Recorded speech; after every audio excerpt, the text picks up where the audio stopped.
Well, hey there, Mama, and welcome back to the Moms Overcoming Overwhelm podcast, episode number 144. I'm Emily McDermott, and I'm here beside you on this journey as we work together to declutter your home, head, and heart. We're still in the midst of summer, which means that I am bringing you some replays and some remixes. And today's episode, I am featuring several of the episodes I have done about clothing and building a wardrobe that you love. So I am calling it the Wardrobe Refresh Remix, my 5 best tips for a wardrobe you love, featuring some of my best episodes, and you can find the links to all of those episodes in the show notes today. So what do you say? Grab that notebook and pen, and let's dive into today's episode. Hey there, Mama. Are you tired of all the stuff crowding your home, calendar, and mind? Do you wish you could say goodbye to the endless to-do list running around in your head?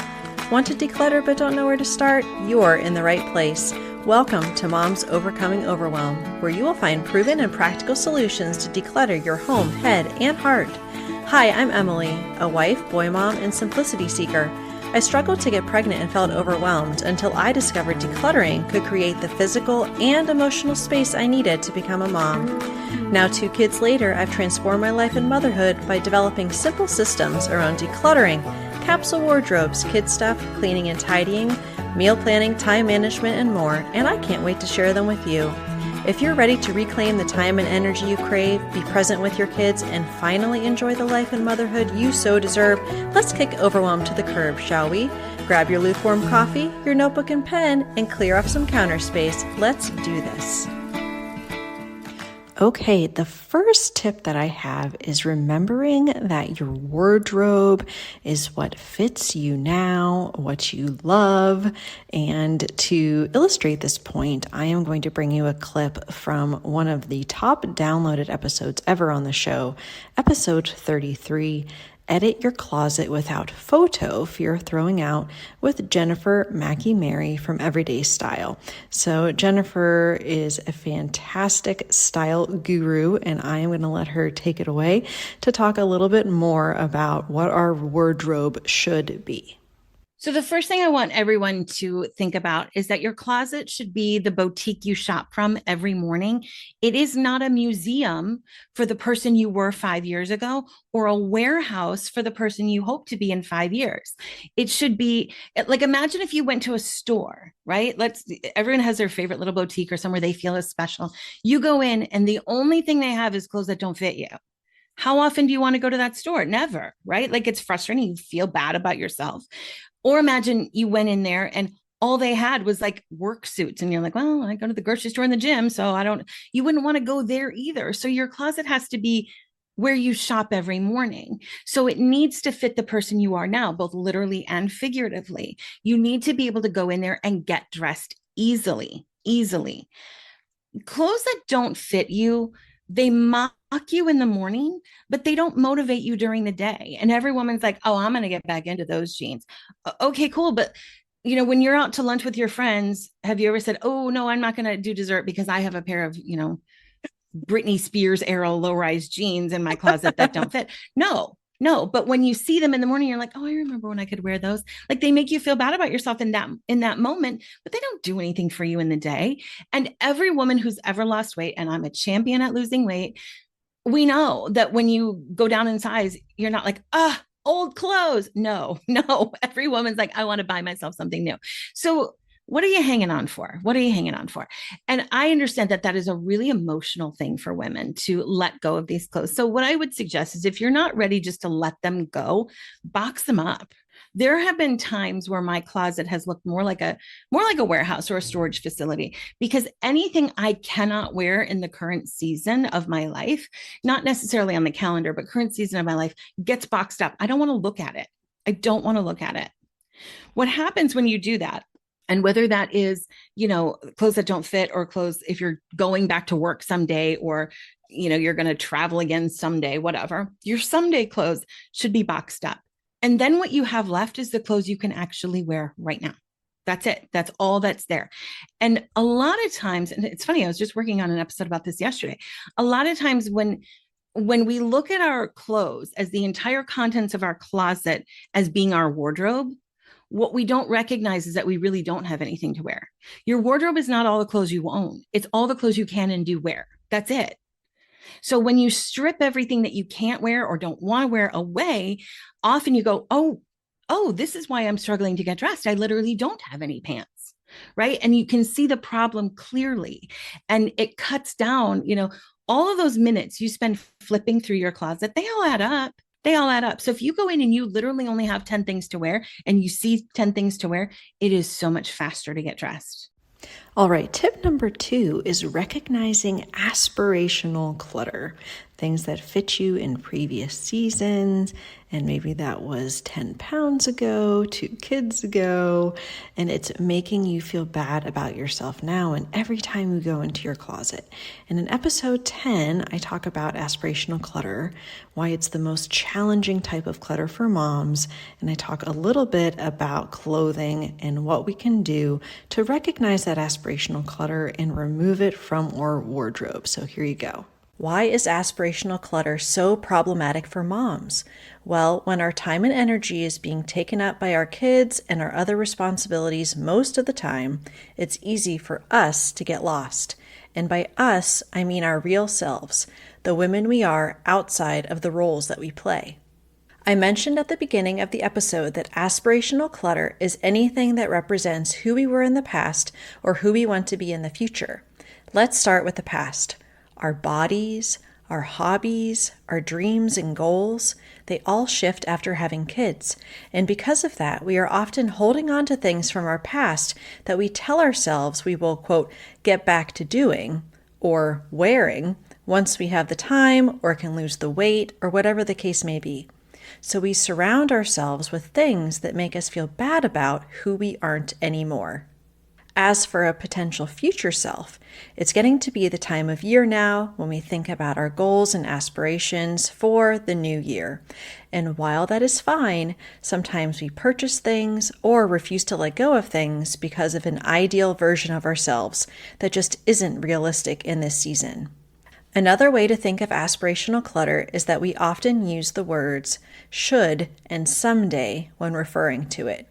We should be able to wear this pair of jeans if only we lost some weight.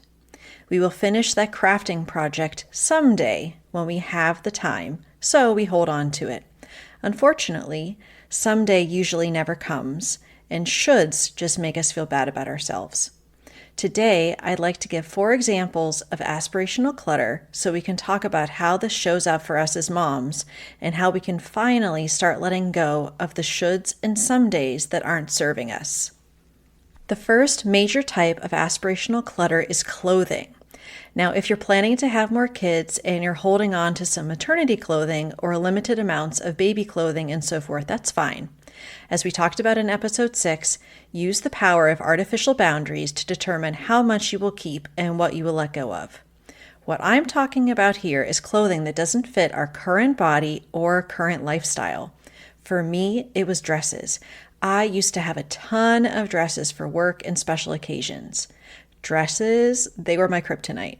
But after becoming a stay-at-home mom in 2016, I realized that I was never going to wear all of the dresses in my closet. Going into my closet, it made me feel a little sad and wistful for a season of my life that was over. And of course, there were clothes that just didn't fit my body anymore. I could look at them every day and think, you're so fat. You need to lose weight. Remember how good you looked in this? Now you can't even zip it up. But who wants to think those negative thoughts every day when you go to get dressed?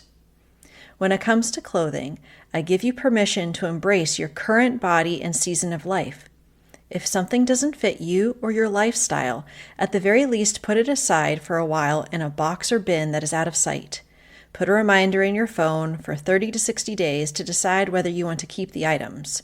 But most likely, going into a closet filled with what you use and love and nothing else is going to make you feel so much better. You're not going to want to go back to the alternative. I hope these tips have been helpful so far. My third best tip is to, of course, use the container concept, which I talk about in episode 6, and that is something I learned from Dana K. White. And you can use the container concept to designate space both in your drawers and also your hanging clothing.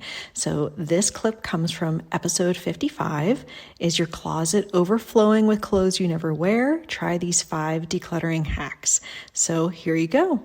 Okay, so the second hack is using the container concept that I speak about in episode 6 and pretty much every episode after for your clothing. You want to designate a certain amount of physical space for each category of clothing. Now, I talk about this pretty far at length in episode 48. Most people, have their clothing hanging in closets or laying in drawers. I'm not going to say folded because no judgment here. But have you ever designated a certain amount of space for each category? Depending on the size of your drawer, maybe you have one category of things in there. I have a drawer for sweaters, for example, just sweaters. But my drawers are big enough that I can comfortably put dividers in them. And so I can put limits on certain categories of clothing items using them. You can get super fancy, but remember, I'm not going to encourage you to go buy any bins or dividers. I cut the tops and sides off of Amazon boxes, and I use those to separate my underwear, bras, socks, sports bras, tights and pantyhose, and so forth. My kids have them in their drawers for underwear and socks. And if you want to see this in action, join the free Facebook group where I frequently do behind-the-scenes tours of my home. For hanging things, you can use the masking tape hack that I mentioned in episode 48. You can designate a certain amount of space for short sleeve shirts, long sleeve shirts, dresses, skirts, and so forth. And then you can put a little bit of masking tape on the hanging rod so you have a physical limit for those items to be there comfortably. All right, we're already on tip number 4, and by this point, you've really been able to focus on what you love, what fits you now in your wardrobe, and you have a pretty good idea of what you want it to look like. This next tip has to do with how we decide whether we're keeping something based upon whether we're actually wearing it or not. So I actually have a couple tips I'm going to share here from episode 137 that I did recently, 5 steps to a summer capsule wardrobe. And so why don't you go ahead and check them out. And step number 5 is to use, once you've decided on what your capsule wardrobe is going to be, use the reverse hanger trick to see what you are actually wearing from the capsule wardrobe that you have selected. So if you don't know, the reverse hanger trick is that you put all the hangers backwards, and then as you wear something, you can turn the hanger around so you can see after a 1 to 2 week period what clothes you gravitate towards and which you don't really wear at all, which can help aid you in deciding whether you want to declutter something or not. Now, obviously for items in drawers, you can't use the reverse hanger trick. And so what I usually do is if I am lining up things left to right, let's say like my workout pants or something like that, then you can take from the left, and then, as I like to say with the Beyonce song, to the left, everything in my drawer, move it to the left, okay? And then anything, when you do laundry, you can just put the new things to the right and keep moving things over. This works best for things maybe that aren't super specific, like underwear or workout pants or something like that. But you can also use it for t-shirts or things, just to see what am I actually wearing and what am I not wearing. Similarly, if you stack things vertically, so that might be for shorts, for example, then anytime that you have the cleanest shorts, you can put them on the bottom and then have the ones that haven't been worn closer to the top. So I hope that those little tricks are helpful, but the point is making sure that you are wearing everything that you have selected. If not, then you can use that out of sight, out of mind bin, or possibly declutter it. The last and final tip comes from my conversation with Jeannie Stith. She is the CEO of Color Guru, and I've spoken about Color Guru quite a bit on the show. You can go ahead and check out the show notes for how you can save 10% with the code OVERWHELM. But she talks in this clip about why it's so important to shop color first when you are deciding if you need anything to fill fill those gaps in your wardrobe from what you have removed, or even when you're looking to declutter what you already have, being able to take those colors out that don't really look good on you anymore. I love my color card. I use it all the time. I can't say enough good things about it. So I hope you enjoy this last tip from Jeannie Stith. I think that there is sort of this perception anytime I tell someone, oh, I got my colors done, they immediately look back to like the 80s and they're like, oh, okay. I'm like, no. Yeah. It's so much better than that. I promise. And I mean, I'm 43, so I was like born in 1980 and I have like vague recollections of hearing about that. But I think that what I love is just sort of the nuance. And I was reviewing my report. It's like this 15-page report with like everything you could ever want to know about what looks good on you and what doesn't and why. I'm like, this is so fantastic because for me, like you said, the boundaries. I love being able to go into a store where I know that the style of clothing fits me. So at least I have that figured out.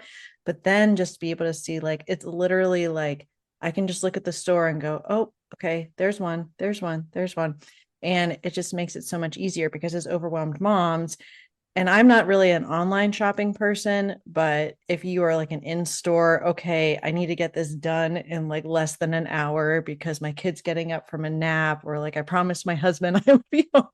You really have to be focused, with the shopping. So I just really appreciate that you went with, like you said, what helped you and saw that gap in the need and the marketplace, especially I know for moms that they go into that full closet with quote unquote nothing to wear, right? I really was that statistic. I was wearing 20% of my closet at the Yeah. time, before I had my colors done. And now I wear probably 90% of my closet. I still make the occasional purchase where I'm like, I don't know how to wear this thing. It's not perfect, but it's so much better.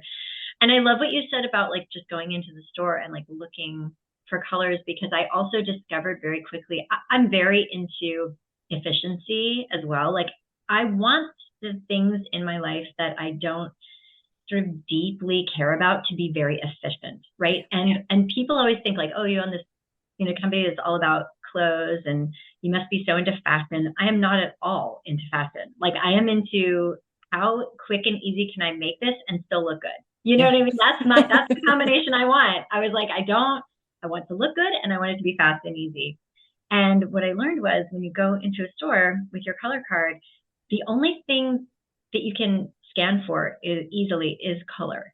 So I always tell, our customers, shop color first, because it's the only thing you can go into a store and quickly scan for. The other two parts of dressing, it's not just about color, but like you said, it's about style, your personal style, and then your body shape. So like, I know that I look good in a fit and flare dress and I can't wear a shift dress to save my life because my body's too curvy for it, for example. So like, but if I were to try to shop by shape first or style first, I would have to like list up every garment and assess it. Whereas you can I avoid whole racks of like shades that don't look good on me. I just don't even touch them ever. I just scan for my colors and then I look at it and go, is this a shape that's going to look okay on my body type? Are the pants short enough because I'm very petite? Is this a style that I like? And then everything I take into the dressing room color-wise is like already a done deal. Well, there you have it. There are my top 5 tips in this wardrobe refresh remix. Remember, your wardrobe is what fits you now. Recognize that aspirational clutter. Use the container concept to designate space in drawers and hanging areas. Use the reverse hanger trick and to the left in your drawers to see what clothes you're actually wearing. And for any gaps in your wardrobe, shop color first. I hope you enjoyed this episode. I'll be back next Thursday with an interview that I had on the Simple and Intentional podcast about how you can use your chronotype to maximize your productivity. So I can't wait to see you then. See you next Thursday. Bye for now. If you like today's podcast, here's what you can do. Just take 30 seconds to leave me a review. I know you're a busy mama. You're overwhelmed, in fact, but 30 seconds of your day makes such an impact. I'll be blessed by your words. They'll definitely make my day. And who knows, you might be entered for this month's giveaway. In Apple Podcasts, scroll down to write a review. Thanks so much for your time. I'm so grateful for you.